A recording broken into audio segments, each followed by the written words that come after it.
I'm going to really share with you our 24-year journey with a patient who's really been quite a difficult patient to manage over the years. So she's a 34-year-old woman, garment factory worker. She's married to one child. And she presented to her local day hospital in November of 2001 with a history of malaise, nausea, abdominal discomfort, and increasing jaundice. And of note, there was really no past medical history of note. There had been a self-limiting episode of jaundice at the age of 10 years, and she denied any use of homeopathic, herbal, recreational drugs. There were no prescription medications, no alcohol, and no history of previous blood transfusion, tattoos, or body piercing. So the investigations at her local day hospital in November of 2001, she had a marked jaundice with total bilirubin of 222. Albumin was at the lower limit of normal. And you can see she had a marked hepatocellular injury with an ALT of 2,500 and an AST of 1,400 and a marginally elevated ALK Phos. And the viral serology was done. The hepatitis A IgM was negative, surface antigen negative, and hepatitis C antibody negative. And the advice that she was given, which is not uncommon, was this was probable viral hepatitis and she should rest at home. That is very interesting. I mean, the liver enzymes are significantly elevated. So I'm going to bring it to our panelists. So I'm going to invite Dr. Heneghan and Dr. Vierling. What do you think is the differential diagnosis for this patient? And instead of telling her to rest, what should they be doing? Or ideally, if they have resources, and if not, in a resource-limited setting, what should we think about doing? Maybe we can go back a few slides, Wendy, so that they could see the case.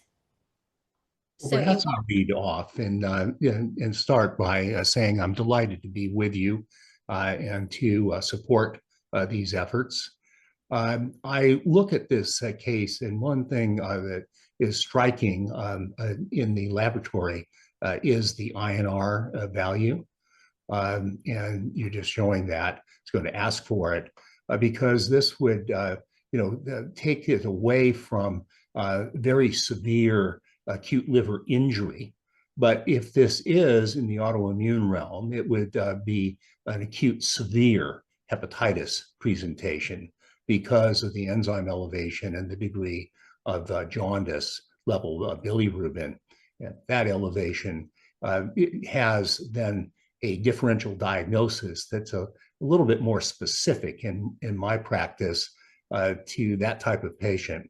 Certainly, if we're going to characterize this as a viral hepatitis, we'd have to ask what other kinds of viruses could be present. You've looked for B, you've looked for C, you didn't have evidence of acute A, and I would have anticipated that 10-year ago event might have been an icteric event of hepatitis A, and that would actually be antibodies to prove that, or it could have been hepatitis B with resolution. But that said, you really don't have many.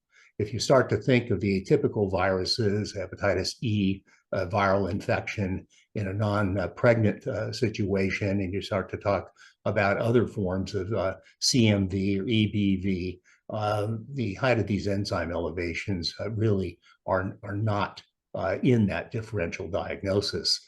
Could it be a drug-related injury? Well, you've taken a careful history, excluded herbals, you've excluded any kind of recreational drugs or the compounds with which they're mixed or cut, and you have no prescription drugs. I guess that perhaps there's an over-the-counter drug that hadn't been asked about, but I would leave it at that.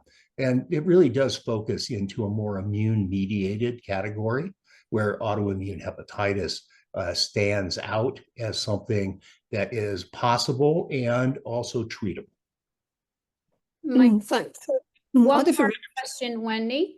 Are there specific drugs or herbs that we should think about for Africa? For example, I know chat is very, could be a cause in Ethiopia, for example. Are there specific things that you would think?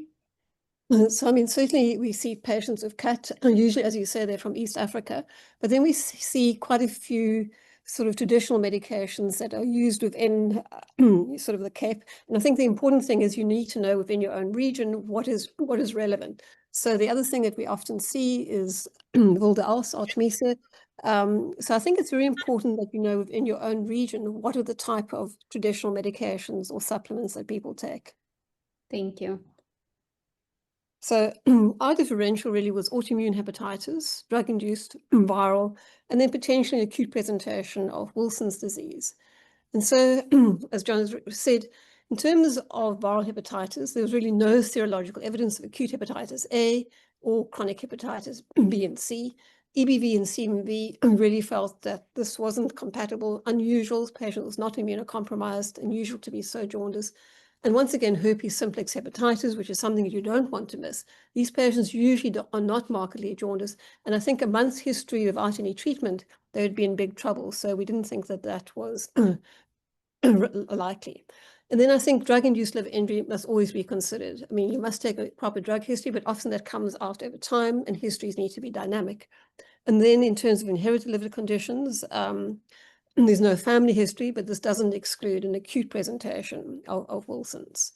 So the investigation— May I interject here that an acute presentation of Wilson's has been the subject of some reviews trying to amalgamate the cases. And of course, this is very difficult because you don't know all the cases that are unreported, but among the ones reported, one characteristic that none of them, when reported, had an AST or ALT elevation that reached 1,000.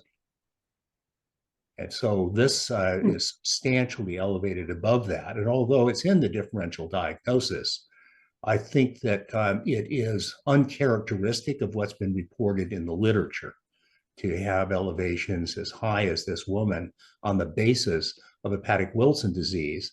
That said, the pathology that can occur in acute presentation of Wilson's is a mimic, if not identical, with that you could see on a biopsy of a patient with type 1 or 2 autoimmune hepatitis in the acute presentation. Indistinguishable pathology. Thanks, John. So what did we go on to do? We did the Hep B IgM core and the total IgG. The total IgG is important, I think, in terms of whether you can potentially going to put this patient onto immunosuppression. And we did the PCR for herpes simplex, CMV, and EBV, and an HIV screen.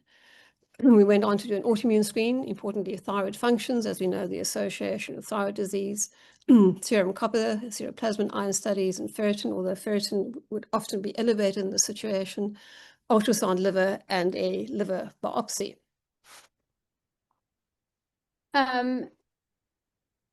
So, Wendy, to you actually, what are some of the serologies that you have access to when you screen for autoimmune hepatitis?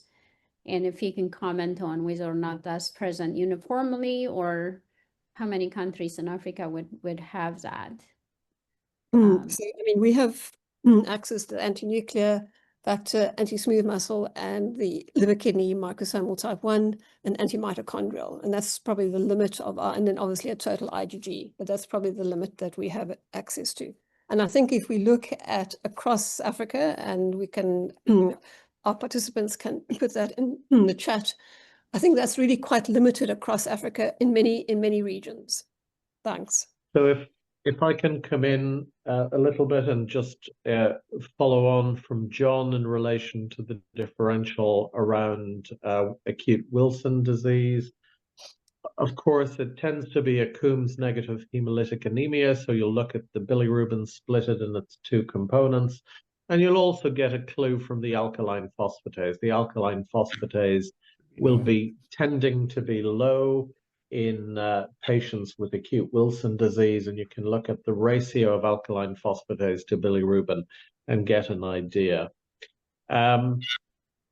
In terms of the other differentials, alpha-1 antitrypsin, of course, will only be very much a contributor, a cofactor to disease, and in truth doesn't really contribute very much to an acute hepatitis workup, although we order alpha-1 antitrypsin levels all the time.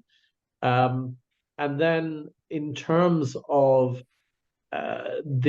just coming back to the initial presentation, some thoughts of triggers.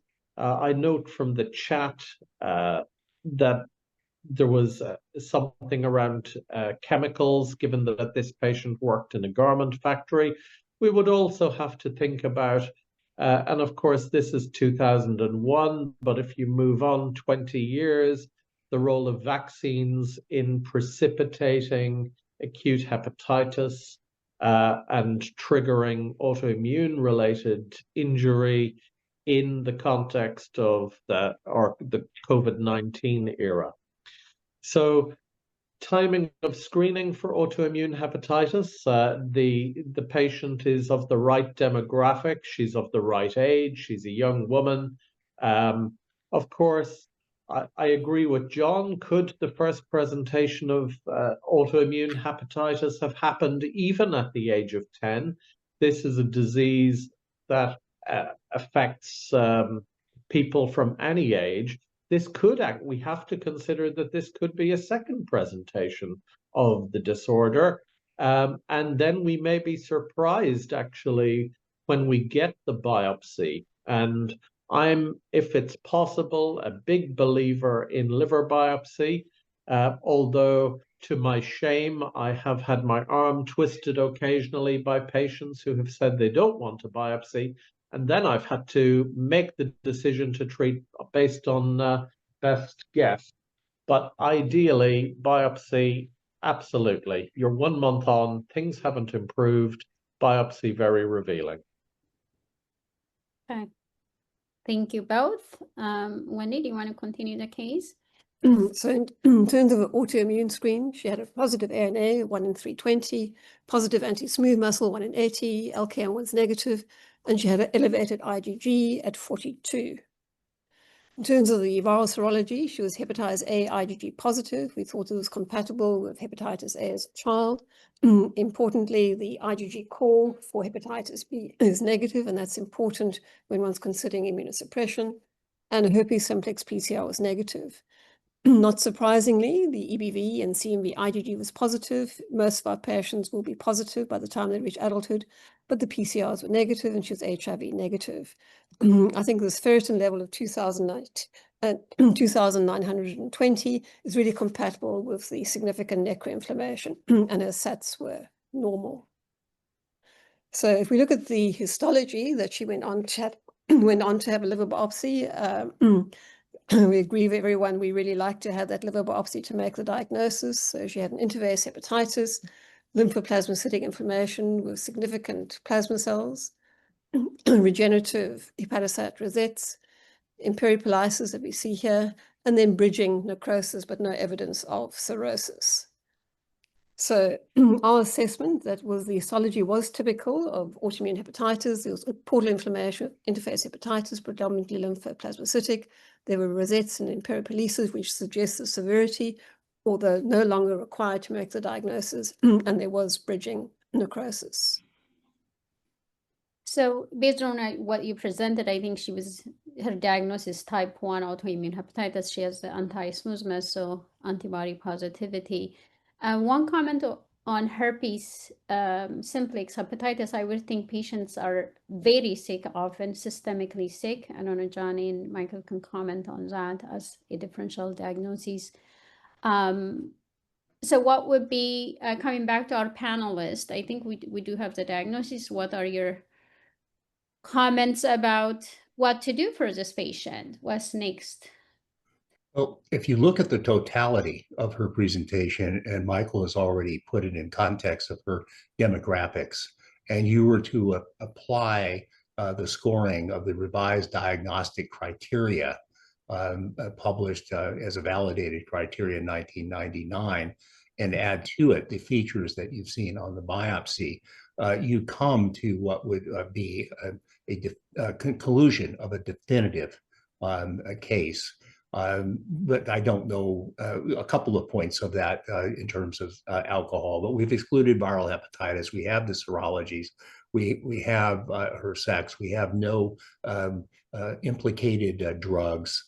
We have the full panoply of findings on liver biopsy, most important of which are the large amount, or a severe amount of interface hepatitis, which is characterized as being 50% or more involvement of the circumference of a portal tract, rather than just a little scattering of lymphocytes, which sometimes is given the weight as if it is severe interface hepatitis, and on biopsies that is not the case.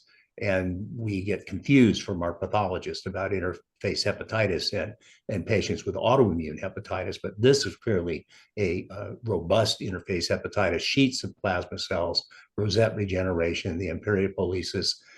So I think that we have strong evidence, and you could do it with the simplified criteria, and you'd come to the same conclusion that is highly probable or definitive diagnosis of autoimmune hepatitis.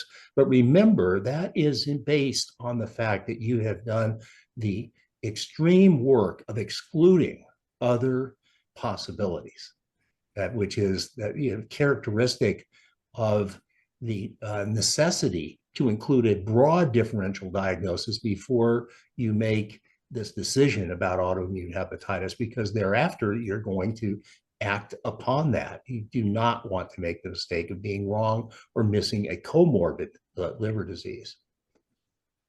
What's your comment on if providers don't have access to serologies, how about just going straight to liver biopsy?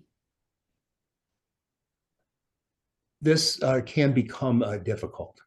And certainly take, for example, that interface hepatitis represents a grade 3 inflammation in viral hepatitis, and therefore can be seen as a process of the natural history of the evolution of those diseases. Plasma cells would be not likely in that situation, but different forms of intense inflammation can have various scattered individual plasma cells, which can be confusing. So I think that reliance on histology alone, in this case, you could make an argument for it because you have absolutely every feature that has been described as being associated with the diagnosis of autoimmune hepatitis. But that's not always the case with a biopsy. I would hope that there would be an ability, and I know that this is resource dependent, to have access, perhaps from sending a test out, to have at least the basics of ANA, smooth muscle antibody, and LKM1. I would love to prefer what you saw already presented in the new guidance from EASL, that you'd have access to an SLA or even an LC1, though I think at least the SLA it would be nice to have. The other aspect that I'd like to actually bring to people's attention is that in the guidance that you showed in the tables, Dr. Yimam, in your presentation, and in this presentation of the case, titers were given, which we all know how to use because we actually assign different points within the scoring systems based on the titers. We in the United States increasingly do not have the ability to have a titer because the cost effectiveness of testing for antibodies has moved to enzyme immunoassays or enzyme-linked immunoassays, and away from secondary immunofluorescence and its interpretation by a costly salaried human being in the Department of Pathology. We've automated it. And we do not have, therefore, the ability to have a corresponding titer in mind, because that correlation between EIA units and titers currently does not exist. Well, one comment, I have a brief question to Michael, who co-authored the recent EASL guideline for management of AIH. It's recommended that we check all the antibodies together. Type 1 autoimmune hepatitis is more common than type 2 in resource limiting setting. Why not start from ANA and anti-actin? And now buzzer was anti-LKM. That would be cost saving. So I agree. I am inclined to agree with you there because, in fact, even LKM1 hepatitis, it's more common in children. So this patient less likely to be an LKM1 patient. Just to comment on the histology, I think there's a minimum virology set that you need, and that is a definite surface antigen core antibody, hepatitis C. Ultimately, yes, you could live without CMV and EBV, particularly after a month has gone by. We also have to think about how viruses in themselves can trigger autoimmunity. So coming to the histology, if you didn't have a hepatitis B actually is probably the paradigm of histology where it most mimics autoimmune hepatitis in terms of that very acute inflammatory phase with an interface hepatitis. So I agree with John. This would be considered classical autoimmune hepatitis because of the fact that a huge effort has been to exclude other causes. And then it comes down to next best step in management in terms of how do you treat this? Well, I believe that if we look at the different guidelines, the British guidelines and the US guidelines tend to suggest 30 to 40 milligrams of prednisone or prednisolone a day. The European guidelines, Germany and France, tend to use higher doses of prednisone and prednisolone, 0.5 milligrams per kilogram up to 1 milligram per kilogram per day. But actually, good retrospective data in big, well-defined cohorts demonstrates now that there is no real benefit from pushing the dose of prednisolone. You do not get the gain in response even early by pushing the dose of prednisone beyond 0.5 mg per kg per day. And this would be, I would certainly be initiating with a steroid, corticosteroid, and then waiting to see the response over several weeks. I don't know how you feel, John. Well, I would do the same, but I think it's important to note that we have evidence basis for 3 induction regimens.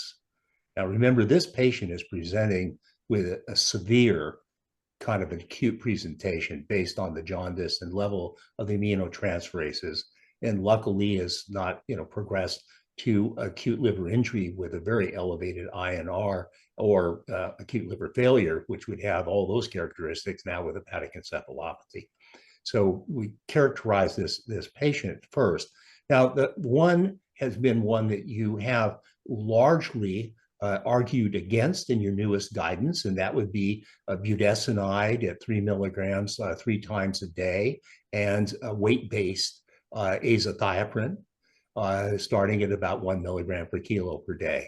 The second had been, again, evidence-based that one would have prednisone starting between 20 and 40 milligrams, though the bulk of the studies were 20 milligrams with azathioprine. In Europe, it had always been weight-based, starting with 1 milligram per kilo per day.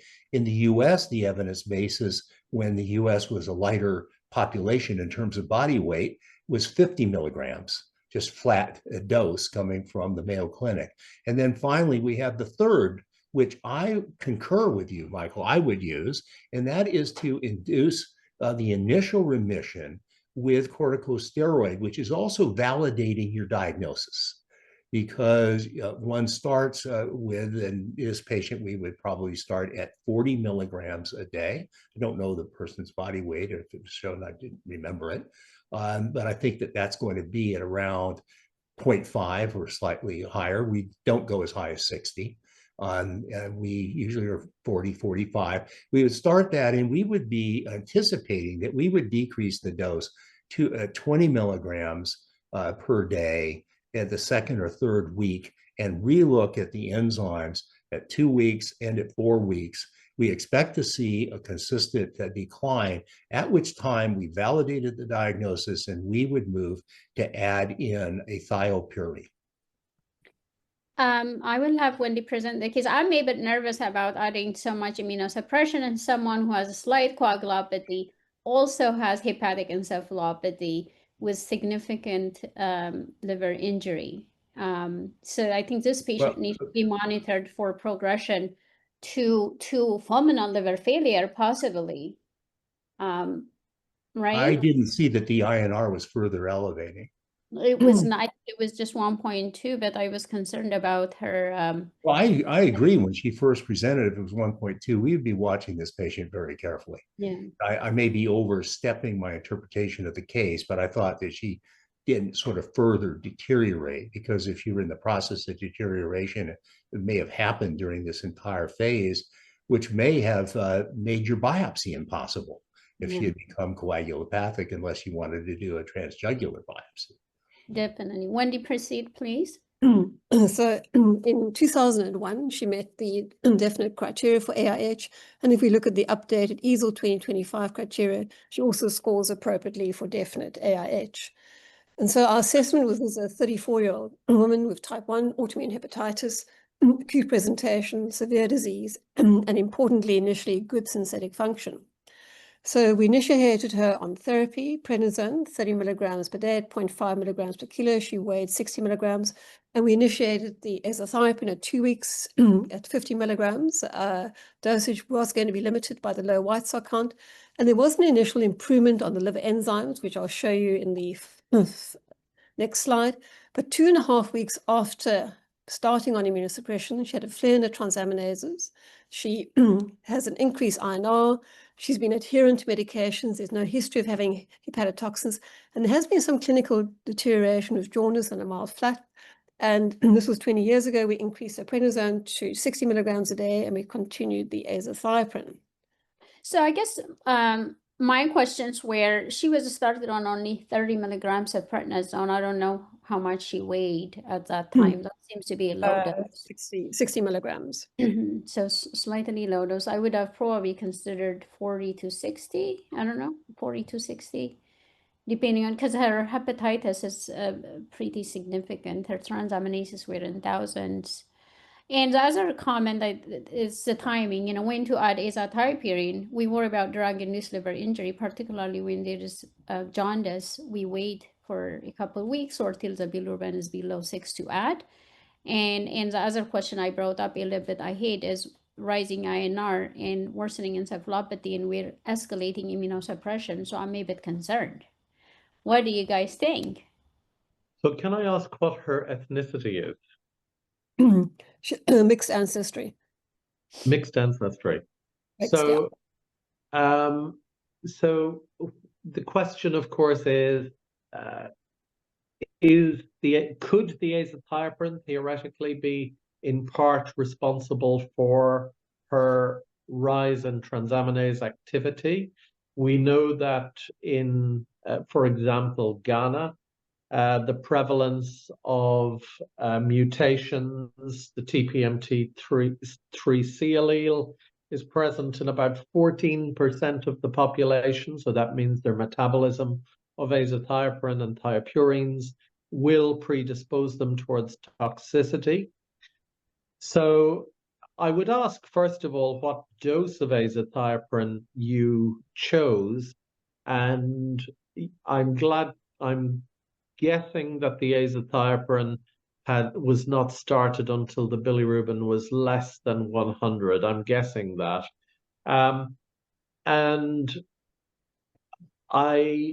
So I think you have to think about the effect of drugs. It's unusual that the transaminase activity would drop so much and then begin to go up again unless there was an issue with compliance, and always one has to consider compliance. And then looking at the way in which this has ultimately been managed, I think it's also apparent, and certainly our experience, is that patients of Black African or Black African American ethnicity tend to have a much more severer disease to get under control. And we probably are not as tuned into the impact of ethnicity on this disease process and how to ultimately manage it. Because, of course, the guidelines are written primarily based on the responses in Northern European, white Caucasian ancestry patients. So we have very little information truly to guide us. And this is why I think SOLDA is such a great organization, because I would hope that this provides the foundation to actually generate a data set of ethnically heterogeneous populations to help guide us in the management of this. But over to you, John. Well, I agree thoroughly with Dr. Heneghan, and in particular, starting with the basics, it was added into the AASLD practice guideline that we mandated the pre-testing of thiopurine methyltransferase before initiating azathioprine. Before, it had been recommended loosely that it could be considered, but we felt it was time to mandate it. And that was in part because this is a global disease and one is going to be treating patients of different races and ethnicities. And we have to factor in that there are those that is characterized by Dr. Heneghan that have higher proportions in which they have genetic reductions in activity of the TPMT. So first and foremost, I look at that. I think that that's important. Second, I think that shown on this slide, the starting dose of 50 milligrams, assuming that her body weight was not excessive, is at the lower end. Again, it represents, if it's not on a milligram per kilogram basis, a evidence-based dose from the Mayo Clinic study, so that it's an appropriate addition. It was being added with the total bilirubin sitting at 78, so a substantial decline from the presentation and the initiation of the drug. So I think that it was appropriate. We probably, in our practice, would have initiated probably at 3 or 4 weeks with the maintenance of prednisone, or gone up in the dose of prednisone earlier. It just is something that we have done, but it doesn't have an evidence basis behind it. I don't fault one for starting perhaps a week or two earlier. What's happening in terms of that jump to 903 for the ALT in the midpoint of the slide is somewhat anyone's guess. Adherence was mentioned. I do not know what that represents, but obviously when you stop the azathioprine, you remove the untestable hypothesis that azathioprine was causing a form of DILI responsible for that elevation. And it can do so. And of course, we're always worried that DILI risk, and this comes from the Drug-Induced Liver Injury Network, sponsored by the NIH within the United States, that DILI risk is augmented in terms of the risk of precipitating a DILI in patients who have a severe hepatic dysfunction at the time a drug is started.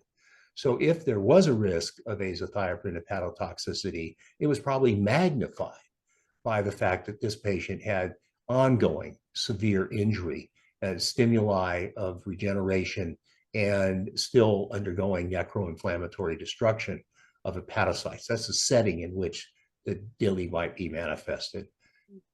I won't jump the gun in terms of the switch to, in this case, mycophenolate mofetil, but the story reads out nicely as you proceed here. I'm curious to why the ALT went up from 520 to 1300, while the prednisone was increased, unless there was a gap in some time frame after holding the azathioprine, if there was time in between to lead that. So, I mean, so if you look at it, we do the biopsy here, we actually confirm autoimmune hepatitis, start on prednisone 0.5 milligrams per kilo, and then in 2 weeks with the bilirubin dropping below 100, we add the azathioprine. And then 2.5 weeks into immunosuppression, we have this blip up. We increase the prednisone now to 1 milligram per kilo, and we initially see this improvement, and then we see 5 days later, 8 weeks on prednisone, we see this increase in the transaminases. And we were concerned about azathioprine. We weren't able to really increase the dose, we felt. And so we increased the prednisone to 1 milligram per kilo, continued 60 milligrams and added in MMF. And then you see over the next 5 weeks, this improvement in the transaminases, the bilirubin's nearly normalizing. I mean, you can comment on whether we should use 3 grams of MMF. We were kind of using it, the dosage that we were using in transplantation at that point in time. And so we see this improvement in terms of having prednisone 1 milligram per kilo and MMF 2 to 3 grams. I think we kind of have addressed some of these already in the interest of time. Do you want to proceed with the case, Wendy? Yeah, absolutely. So if we look, we're now in 2002, our INR is actually stable. We've got good liver profiles, and we're down now to 40 milligrams of pred, 3 grams of MMF. And so we look 4 months later, we've managed to get the prednisone down to 20. We maintain a good liver profile. And then, unfortunately, this is really looking over the next sort of 3 years, and this really emphasized the need for adherence. So we see in September of 2004, 3 months prior to this, she'd been on 10 milligrams of prednisone, 2 grams of MMF with good liver profile, and then we have the significant flare again. And in fact, at this stage, we repeated a liver biopsy, which confirmed features compatible with autoimmune hepatitis, no suggestion of a drug-induced liver injury. And we increased to 30 milligrams, continue the MMF, and you see over time, we actually improve. And by 10th of June 2006, we're on 10 milligrams of prednisone again, MMF 2 grams, and we have a normal liver profile. So very importantly, really to always address adherence in our patients. And so what is the clinical course over the next 9 to 10 years? So we were intermittently able to wean to maintenance of prednisone 10 milligrams daily, MMF 1 gram BD. But we continued to have intermittent flares, and this was really associated either with variable adherence to immunosuppression or to viral infections. And this usually required a temporary increase in the prednisone dosage to 20 milligrams daily. Fortunately, she maintained good synthetic function, but we have had some long-term consequences of the steroids. She's developed metabolic syndrome with hypertension, type 2 diabetes, quite easy to control, and evidence of steatotic liver disease. There's also been mild osteoporosis despite the use of vitamin D and calcium supplements, and subsequently we've been using intravenous bisphosphonates. So at our last follow-up in March, very good liver profile, INR 1.1, and on the FibroScan, the liver stiffness measurement was 7.9 kilopascals. Wendy, question for you. What was her initial liver fibrosis staging? I know you mentioned about bridging necrosis. You meant bridging fibrosis? Yeah, so in 2001, we didn't really have access to the FibroScan. So we were relying on the liver biopsy. And maybe, Michael, you can comment on the role of transient elastography in monitoring liver improvement or worsening of liver fibrosis over time, which would help guide patients and encourage them to be compliant. If you want to say a word about that. I'll say a few words. I think that what's very clear is that in the acute setting, one can anticipate significant elevation in transient elastography on fibrous scanning because the liver is swollen, there is significant liver stiffness. And we know from the German studies in particular that as you treat acutely, the stiffness comes down, irrespective of whether cirrhosis is present. So I think it's very helpful for patients to know that this is a surrogate. It is, I think, very useful for patients to be able to follow it. Of course, when you have fibroscan with a CAP, increasingly, of course, with steroid-induced complications of diabetes and metabolic syndrome, you get to a situation where there is weight gain, and then the fibroscan is potentially very helpful in differentiating low-level transaminase activity related to fat, potentially, versus low-level transaminase activity compared to inflammation from their autoimmune hepatitis per se. So I think that it's something that can be used alongside as an adjunct to management. I think that in relation to the serological testing, the value of serology as something to follow long term. Yes, the antibody titers can decline, but I think personally I'd be much more interested in the ALT levels primarily. There's a lot of debate about IgG, particularly as a biomarker in terms of whether or not it really should be included in complete biochemical response. It's in the guidelines. Whether it's 6 months or 12 months level of IgG we should be looking at, that's up for debate. Response is response. And then what about if there's no access to mycophenolate? Well, that's an interesting one. What about mercaptopurine? It's useful, it's safe. My advice in using any of these drugs is you never come to harm. Start low, go slow. You never come to harm in those sort of situations because the risk with higher doses of azathioprine, even starting at a mg per kg, is that you get a sudden neutropenia, and lo and behold, you have sepsis on top of everything else that you're dealing with.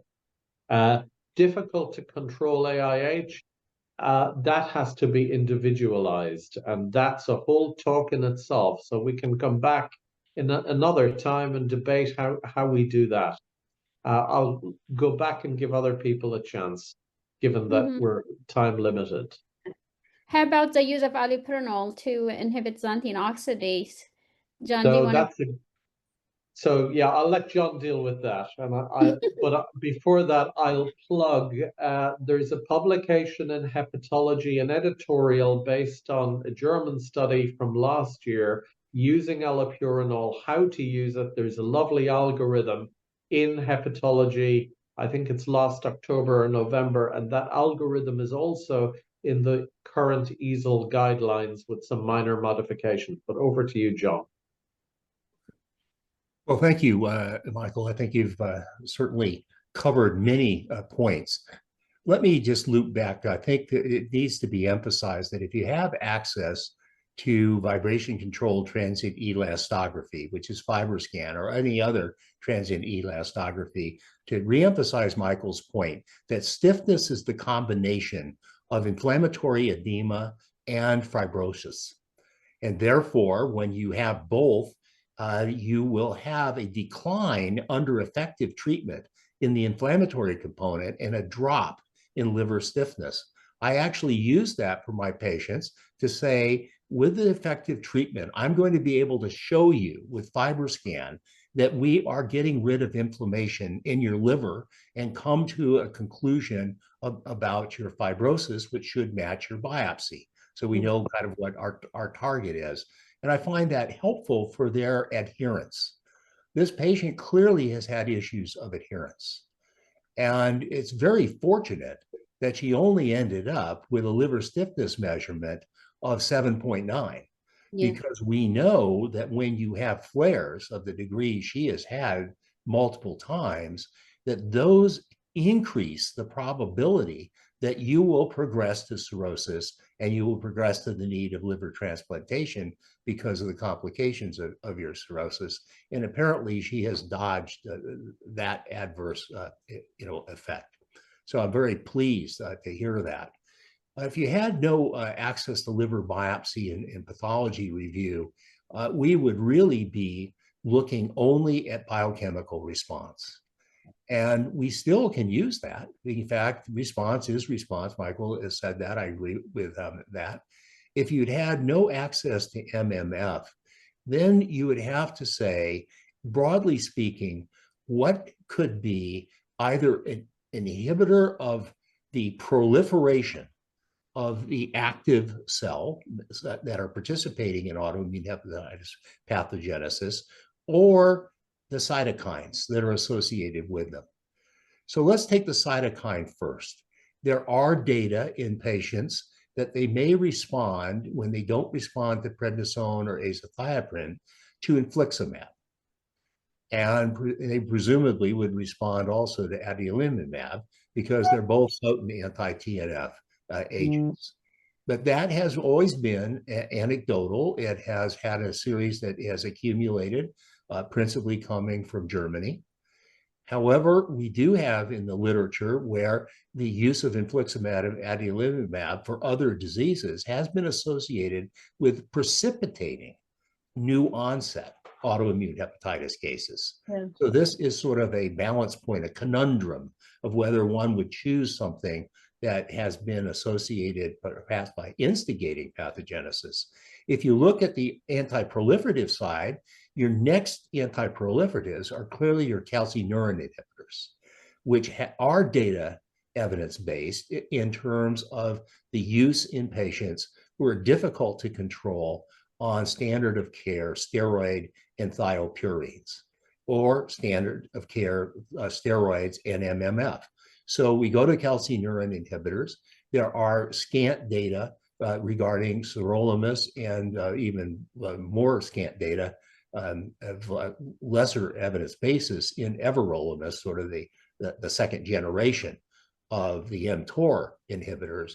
And then we end up with, what about the B cells, where we all know that we have this sort of repetitive increase in case numbers and series of rituximab, in which none of the series have adequate patient selection criteria given to us to know how to apply it in real world to a patient that we may be seeing.